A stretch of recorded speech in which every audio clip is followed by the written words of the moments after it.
సాయిరామ్. మనం కర్మయోగాన్ని స్టార్ట్ చేస్తున్నాం. ఈ కర్మయోగంలో మనం 17 శ్లోకాలు మొన్న చెప్పుకున్నాం. ఇప్పుడు 18, 19 2 శ్లోకాలు మరలా మనం భగవంతుని ఆశీస్సులతో ఈరోజు చెప్పుకోవడానికి ఆరంభం అవుతుంది. ఇది మెల్లమెల్లగాను మనం గమ్యాన్ని చేరుకోవడానికి మన ప్రయత్నంలో మనం ఉన్నాం. ఆ పైన భగవంతుని ఆశీర్వదించడం. భగవంతుడు ఆశీర్వదించినచో మనం గమ్యం చేరుకోగలం. గమ్యము అంటే ఏంటి? ఇందులో కర్మయోగం అంటే మనం చేస్తున్న పని. ఇందులో ఎన్నో ఉన్నాయి. కర్మ చేస్తూ భగవంతుని చేరుకోగల స్తోమత ఒక్క మానవ రూపంలో మనకే ఇచ్చాడు. మనకి ఆ జ్ఞానాన్ని ఇచ్చాడు. దేనికి? భగవంతునిలో చేరుకోవడానికి. అంటే మళ్ళీ మరలా మనం జన్మ లేకుండా, అంటే ఈ జన్మచక్రంలో పడి పుట్టుక చావు, మళ్ళీ పుట్టుక చావు, చావు పుట్టుక చావు, ఇవి కాకుండాను మనం ఒక రీతిలో ఆయన్ని చేరుకోవడానికి ఇది మంచి మార్గం. అందుకే ఈ మానవ రూపం మనం ఎన్నో జన్మల తర్వాత మళ్ళీ మనకు దొరికింది. ఇది సార్థకం కావాలి అంటే మన కర్మల ద్వారా మనం చేసుకోవచ్చు. కర్మ ద్వారా నువ్వు ఆత్మని జయించవచ్చు. అన్నీ భగవంతుడు మనకి గుచ్చి చెప్తున్నాడు. అంటే ఈ మాటలన్నీ అర్జునుడితో చెప్తున్నాడు, కానీ ఇవన్నీ మనకే వర్తిస్తాయి. అర్జునుడు మానవుడే.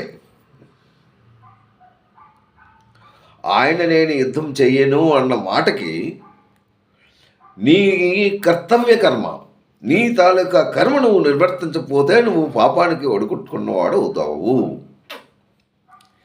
నీ తాలూకా డ్యూటీ ఏంటి? నీ డ్యూటీ అంటే నువ్వు ఒక క్షత్రియ వంశంలో పుట్టి నీ కర్తవ్య కర్మలు నువ్వు నిర్వర్తించాలి.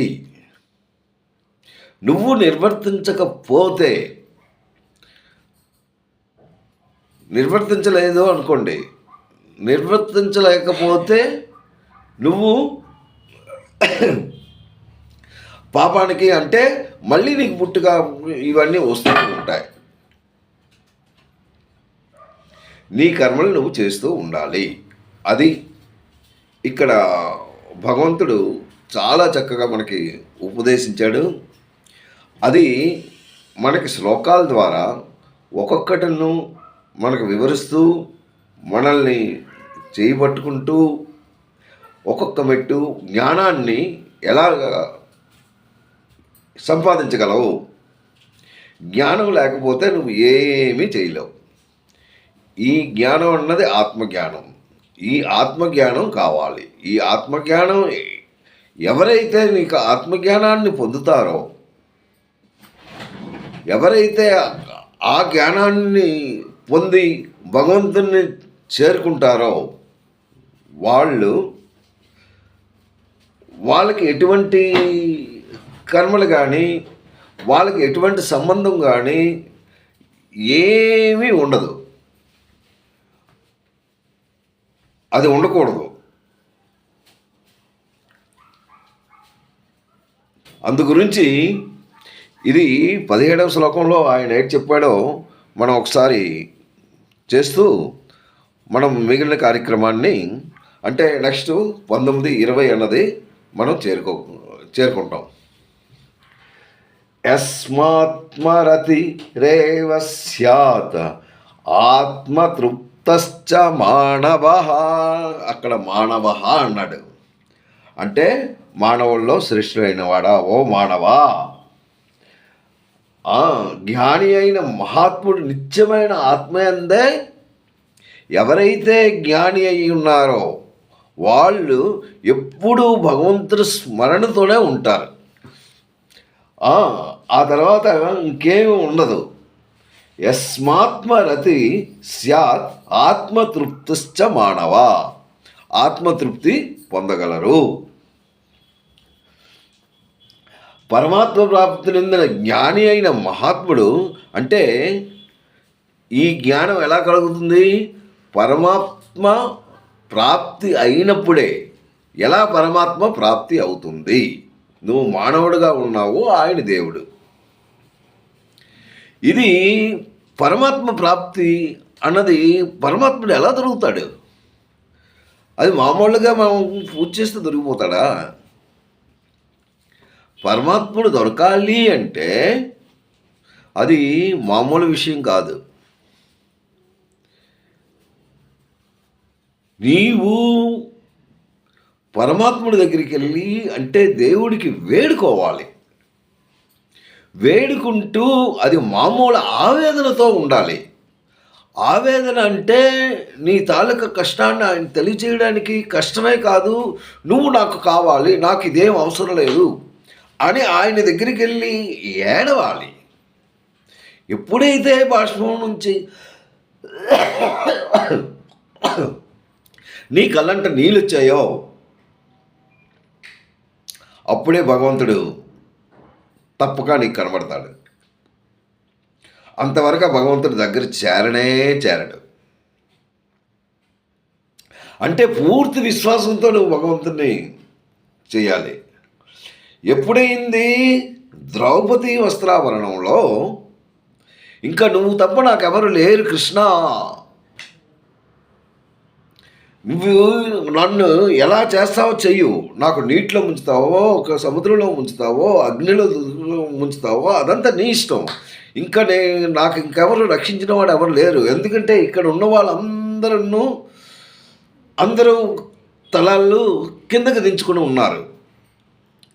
మహాయోధులు, చిన్నవాళ్ళు కాదు. భీష్ముడు, ఆ తర్వాత భీముడు, అర్జునుడు, ధర్మరాజు, నకులుడు, సహదేవు, ఈ మహామహావీరులు అనమాట. వీళ్ళందరూ అక్కడ ఏం మాట్లాడలేదే. అందు గురించి కృష్ణ, ఇది నువ్వు తప్ప నాకు ఇంకెవరు లేరు అని తన రెండు చేతులు వదిలేసింది. నువ్వే నాకు రక్ష అన్న భావన వచ్చిన తర్వాత అప్పుడు కృష్ణుడు వచ్చాడు. అంతవరకు రానే లేదు. అంటే భగవంతుడు రావాలి అంటే నువ్వు ఆత్మస్థైర్యం కావాలి. ఆత్మ అంటే ఏంటో తెలుసుకోవాలి. ఆత్మ అంటే ఏంటి? ఎప్పుడు ఈ బుద్ధి, మనసు, ఇంద్రియాలు ఈ మూడు తోడవుతుంటే ఉంటాయి. ఆత్మ అన్నది సెపరేట్. ఇవి నీతో కర్మలు చేయిస్తూనే ఉంటాయి. నీ మనసు తాలూకా బలం ఎక్కువైపోయిన తర్వాత ఏ పనైనను బుద్ధి ఆలోచిస్తుంది, ఈ పని చేద్దామా వద్దా అని. కానీ నీ మనసు మాత్రం దాని తాలూకా బలం ఎక్కువైతే చెడ్డ పనులకు తోడయి చెడు కర్మలు చేయిస్తుంటుంది నీతోని. అందులో భోగాలు నీకు బాగా దొరుకుతాయి. అందులో నీకు సుఖం ఉన్నది అనుకుంటావు, కానీ it is not correct. That is not correct. భోగాలు అన్నది అది నీ శరీర సుఖం గురించే, కానీ భగవంతుని ప్రాప్తి గురించి కాదు. భగవంతుని ప్రాప్తి కావాలి అంటే నువ్వు ఎప్పుడూ నిత్యం మంచి పనులు చేస్తూ, భగవన్నామ స్మరణ చేస్తూ, భగవంతుని ధ్యానిస్తూ, భగవంతుని మీద నమ్మకం పెట్టుకుంటూ ఎవడైతే ఉంటాడో వాడు. అందుకే ఇక్కడ ఏంటన్నాడు, ఒక్క మానవుడికే అర్హుడు భగవంతుణ్ణి చేరుకోవడంలో. ఇంకెవరు ఈ జంతు రూపాలు, పక్షి రూపాలు ఎవరికి అర్హత లేదు. ఎన్నో గాథలు మనం విన్నాం. అదనమాట ఇక్కడ. అయితే ఈ 17వది ఏంటంటున్నాడు, సచ్చిదానంద ఘన పరమాత్మ ప్రాప్తి నొందిన, అంటే ఎవరైతే సచ్చిదానంద ప్రాప్తి పొందాడో ఆయన మహాత్ముడు అనమాట. మామూలు వాడు కాడు, చాలా జ్ఞాని అయిన మహాత్ముడు, చాలా పెద్ద మహాత్ముడు. ఆయన మహాత్ములతో సమానం. ఆత్మయందే ఎప్పుడును తను ఆత్మయందే రమిస్తుంటాడు. ఆత్మయందే ప్రతి ఒక్కడికి తృప్తి అనేది ఉంటుంది. మానవుడుగా పుట్టిన తర్వాత నీ సాటిస్ఫాక్షన్ కావాలి. నీ సాటిస్ఫాక్షన్ గురించే నీ కర్మలు చేస్తూ ఉంటావు. నీ సంతృప్తి, నీకు సంతృప్తి కావాలి. నీకు ఎప్పుడైతే సంతృప్తి ఉందో అప్పుడే నీకు ఆనందం దొరుకుతుంది. అయితే వీడు జ్ఞాని, వీడు మహాత్ముడు, వీడు ఆత్మని తెలుసుకుంటున్నాడు. అంటే భగవంతునిలో కలిశాడు, భగవంతునితో మాట్లాడుతున్నాడు, భగవంతుని చేస్తున్నాడు. వీడు మహాత్ముడు. వీడికి ఎటువంటి సంబంధం లేదు కర్మల గురించి కానీ, దేని గురించి కానీ, ఏ బాహ్య దృశ్యాల గురించి ఒక్కటి వీడికి సంబంధం లేదు. వీడిది సెపరేట్. ఆయన సాటిస్ఫాక్షన్ ఎలా జరుగుతుంది? ఒక్క ఆత్మయందే కలుగుతుంది. ఆయన ఆత్మనే చూస్తున్నాడు, దాంతోనే తృప్తి చెందుతున్నాడు. అదనమాట. అతడు ఆత్మనందే నిత్య సంతుష్టుడు, అట్టి వానికి ఎట్టి కర్తవ్యాలు ఉండవు అనేసి 17వ శ్లోకం చెప్తూ 18వ శ్లోకంకి మనం అడుగు పెడుతున్నాం. నైవ తస్యాకృతేనార్థో నా కృతేనేహ కశ్చన నాస్య సర్వభూతేషు కశ్చిదర్థవ్యవాశ్రయః. నేను ఏదైతే శ్లోకం చెప్తున్నానో శ్లోకం జాగ్రత్తగా వినాలి. ఆ తర్వాత ఇది కర్మయోగంలో ఉన్న 18వ శ్లోకం. నేను ముందే చెప్తున్నాను, మీరు అది తీసి ఒకసారి దాన్ని మీరు చూస్తే కానీ మీకు అర్థం అవ్వదు. నైవ తస్య కృతేనార్థం నా కృతేనేహ కశ్చన అన్నాడు. తస్య ఎవడు? ఎలాంటి మహాపురుషుడు? ఆత్మ గురించి తెలిసినవాడు. అట్టి మహాత్ముడు ఈ జగత్తునందు కర్మలు చేసినా ఒకటే, చేయకపోయినా అతనికి అంతగా వర్తించదు. అతనికి ఎట్టి ప్రయోజనము ఉండదు. కర్మలు చేసినా ఒకటే, ఎందుకంటే ఆయన శరీరం గురించి ఆలోచించడు. ఈ శరీరం నాది కాదు. ఈ శరీరం నాది కానప్పుడు నేను ఎందుకు ఆలోచించాలి? ఈ శరీరం ఎలా ఉంటుంది, రేపు పోతుంది. ఈ శరీరం గురించి ఇంకా ఆలోచన లేదు. అందు గురించి అతనికి ఎట్టి ప్రయోజనం, అతనికి సర్వ ప్రాణులతోనూ ఎటువంటి స్వార్థం కానీ ఆయనకు ఉండదు. ఏ మాత్రం కూడా ఆయనకి దగ్గరికి రానివ్వదనమాట. శైవ తస్య కృతేనార్థో, కృతేన అంటే కర్మాచరణము వలన. మహాపురుషునికి ఈ లోకమున కర్మాచరణము వలన ఎట్టి ప్రయోజనము అంటే కర్మ చేసినా ఒకటే, చేయకపోయినా ఒకటే. అతనికి ఎట్టి ప్రయోజనం ఉండదు. ఎందుకంటే he has already reached that point. Which point? The last point of the భగవాన్. భగవంతుని తెలుసుకున్నాడు. భగవంతుడు ఎక్కడున్నాడు, ఏం చేస్తున్నాడు అంతా తెలుసుకుంటున్నాడు. ఆయన దేని ద్వారా? ఆయన మనస్సు, ఆయన ఫోర్త్ సెన్స్ పనిచేస్తున్నాయి. భగవంతుడు ఉన్నాడు. అందు గురించి తన ఆత్మ గురించి తెలుసుకుని తన కర్మలు చేసినా ఒకటే, చేయకపోయినా ఒకటే. ఆయనకి ఎటువంటి బాహ్య ప్రపంచం గురించి ఆయనకి ఎటువంటి సంబంధము లేదు అనేసి ఇక్కడ చెప్తున్నాడు అనమాట. అట్టి మహాపురుషుడు కర్మలు చేయటం వలన, చేయకుండటం వలన, చేసినా ఒకటే, చేయలేకపోయినా ఒకటే. ఈ రెండిటి వలన అతనికి ఎట్టి ప్రయోజనము ఉండదు అంటున్నాడు. లాస్ట్ శ్లోకంలో కూడా ఆయన అదే చెప్పాడు. ఈ శ్లోకంలో కూడా ఆయన అదే కంటిన్యూ చేస్తున్నాడు. ఈయన ఇందులో కూడా ఆయన అదే చెప్తున్నాడు. అంటే ఎవడైతే జ్ఞాని అయి ఉన్నాడో ఆయన కర్మలు చేసినా చేయకుండానా అతనికి కలుగు ప్రయోజనం ఏమీ లేదు. అతనికి ఈ ప్రపంచం గురించి కూడా ఆయనకి ఎటువంటి సంబంధము ఉండదు. అల్లాడు ఇక్కడికి వెళ్ళాడు, ఈడిక్కడికి వెళ్ళాడు, మా నాన్నగారి, మా మా తమ్ముడు, మాది నాది నాది అన్న భావన ఏమీ ఉండదు. ఆయన ఏకం నిరంజన్, అంతే. ఆయన ఆ పాయింట్కి వెళ్ళిపోయాడు. ఆయన అందు గురించి ఆయనకి ఎటువంటి సంబంధము ఉండదన్నమాట. పూర్తిగా పరమాత్మ ప్రాప్తికై వాళ్ళ సాధన చేసి చేసి చేసి చేసి ఆఖరికి ఆయన దగ్గర రీచ్ అయిపోయాడు అనమాట. అది సాధన వలన ఆయన చేరుకున్నవాడు. తన సుఖభోగముల ఏమీ అంటే ఏమి ఆశించడు. భోగాలు, సుఖభోగాల గురించి మనం పరిగెడుతున్నాం. కానీ ఆయన అలాగదే, మనకి ఈ సుఖభోగాలే వద్దు. దీనికి ఒక చిన్న స్టోరీ చెప్తాను, మీరు జాగ్రత్తగా వినాలి. అంటే ఒక్క 5 నిమిషాల్లో అవుతుంది. ఒక అతను అడవికి వెళ్ళాడు వేటకి. అడవిలో వెళ్తుండగా ఆయనకి ఒక పులి వచ్చింది. పులి ఎదురుపడ్డాడు. అది చాలా గాండ్రంగా ఉంది, భయంకరంగా ఉంది. అది మీద పడడానికి రెడీ అయిపోయింది. ఎప్పుడైతే అది మీద పడుతుందో ఇతను ఒకటే పరిగెట్టాడు. ఎందుకు అంటే తన్ను తాను రక్షించుకోవాలి, లేకపోతే అది వచ్చి తినేస్తుంది. మంచి ఆకలితో ఉంది,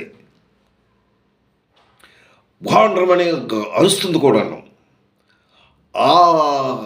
ఈ ప్రాణభయానికి అతనికి ఎక్కడి నుంచి వచ్చిందో శక్తి ఒక్క పరుగులో పరిగెట్టాడు. పరిగెట్టి ఏం చేశాడు, ఇంకా పరిగెట్టినా దాంతో పరిగెట్టడం, అది దాని చాలా స్పీడు, నన్ను ఎలాగా ఇప్పుడు చంపేస్తుంది, ఇంకా లాభం లేదు అని పరిగెట్టి ఒక చెట్టు ఎక్కిపోయాడు. చెట్టు మీద ఉన్నాడు. ఇదేం చేసింది పులి, కిందన కాసింది. నాయన నీ సంగతి నేను చెప్తాను, నువ్వు కింద దిగితే నీ పని అయిపోయింది అనేసి కిందన కూర్చుండిపోయింది. వీడేం చేయగలడు, కిందకి రాలేడు. దానికి కొమ్మలు ఉన్నాయి. సర్లే, నేను అక్కడ చెరువు ఉందన్నమాట, దాంట్లో గెంతిస్తే బస్ నాకు ఇంకా అది పట్టుకోలేదు కదా, గెంతిస్తే నేను అక్కడ చాలా వెళ్ళిపోతాను అనేసి మనసులో అనుకుంటూ గెంతడానికి రెడీగా ఉండేలా చూశాడు. కిందన మొసళ్ళు ఉన్నాయి. అవి 4 మొసళ్ళు. అయ్యో బాబాయ్, ఇక్కడ ఒకటి, అక్కడైతే ఇంకా నాకు ఇంకేం ఉంచదు, శుభ్రంగా తినేస్తాయి, ఇంకా లాభం లేదు, దాన్ని గెంతడానికి కూడా నాకు అవ్వదు.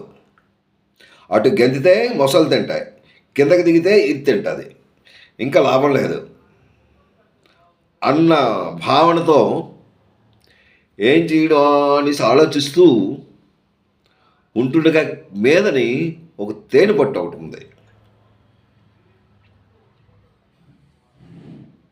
ఆ తేనె పట్టుని చూశాడు. ఆ మీదకి కొమ్మకు వెళ్దామన్న సమయంలో తేనె పట్టుని చూశాడు. అమ్మో, తేనె ఉంది, అవి మనకు కుట్టాయంటే నేను కిందకి తప్పదు, దాన్ని కదపకూడదు, కదపకుండా జాగ్రత్తగా ఉండాలి అనేసి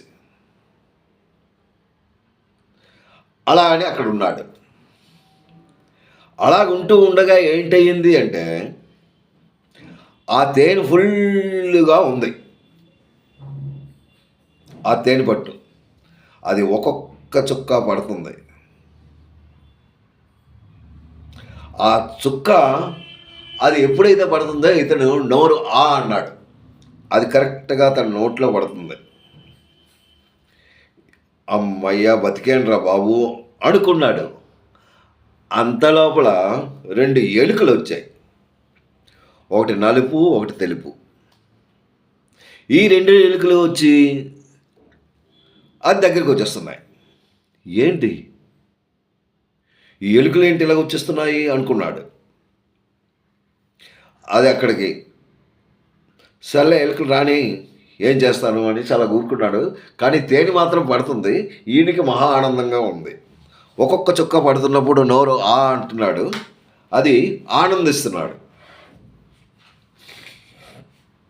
అంతలో ఒక బాటసారి వచ్చాడు. ఆ తోవలోనే వెళ్తున్నాడు. ఈ సిచ్యువేషన్ అంతా చూశాడు. అటు చూస్తే మొసళ్ళు, కిందకి చూస్తే పులి, మీదకి ఎక్కుతాను అంటే తేనెటీగలు, ఈ పక్కన ఇది. ఈ ఈ సిచ్యువేషన్లో ఏం చేయగలడు? అయితే ఆయనకన్నాడు పులి, నేను కొట్టేశాను, అది పారిపోయింది, నువ్వు మెల్లగా దిగు, మనం మనం పోదాం, వెళ్ళిపోదాం అంటున్నాడు. ఒక్క నిమిషం ఉండు,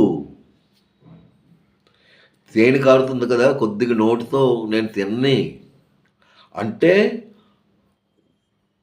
మానవుడై పుట్టి బాహ్య కర్మలతో బాహ్య అంటే